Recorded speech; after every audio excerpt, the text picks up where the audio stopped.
This happened last year around December. I was a sophomore and both my parents worked until 11 p.m. So by the time they came home, I was either asleep or playing on my phone. One night, it was around 9 p.m. and I felt thirsty, so I went to the kitchen to go get some water. When I glanced over and looked through the window of my door, there was a shadow of a person. I was very paranoid about these types of things, especially since I was home alone. I mean, it was really weird. Like, there was someone just standing in front of my doorstep, and they didn't even knock or ring the doorbell. So I went to the front door slowly and looked out the peephole to see who was standing there. And what I saw was heart-stopping. It was a man in his late 30s or early 40s. He had blood all over his shirt and face, and the worst part was that there were two more men behind him. They looked younger than him. I thought that I was probably going to get robbed or even killed. As I was slowly backing away, I heard one of them whispering, "One of you go and see if the back door is open." I immediately rushed to the back door before the other man could, but fortunately, the door was locked as usual. I then ran upstairs and called the police. They wanted me to stay on the phone with them, but as soon as they said that, I could hear the back gate being crushed. I was frightened, but tried not to scream as hard as possible. However, not long after, I could hear both men trying to break the front door too.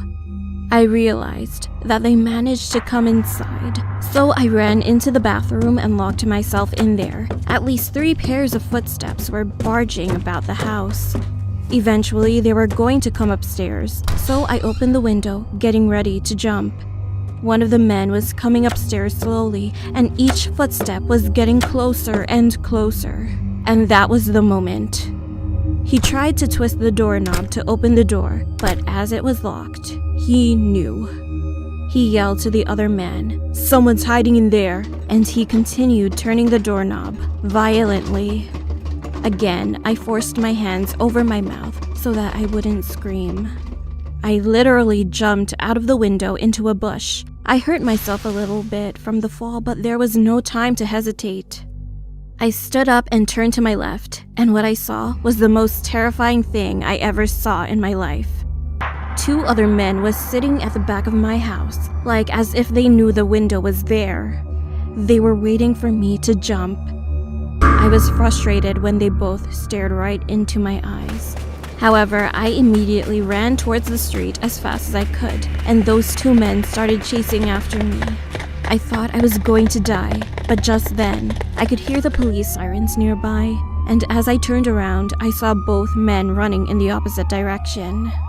One of the cops found me, and the other cops ran straight ahead and chased after them. I told them that there were more in the house. Finally, those 2 men were arrested, while 3 more cops rushed into my house. A few moments later, all the men were captured and handcuffed. I was so shocked and couldn't believe my eyes when they all were taken outside by the cops. It was not just 3 men who broke into our house. There were 7 in total, and they were all waiting for me to come out. While some of the cops were soothing me, the other cop called my parents, telling them what happened, and they immediately came back home. Shortly after, it turned out that those 7 men found out that I was the only one inside the house, so they planned to break in. Since then, I never stayed home alone, and I would always sleep at my grandma's house whenever I had to stay alone. But still, I always fear the fact that another incident may occur someday.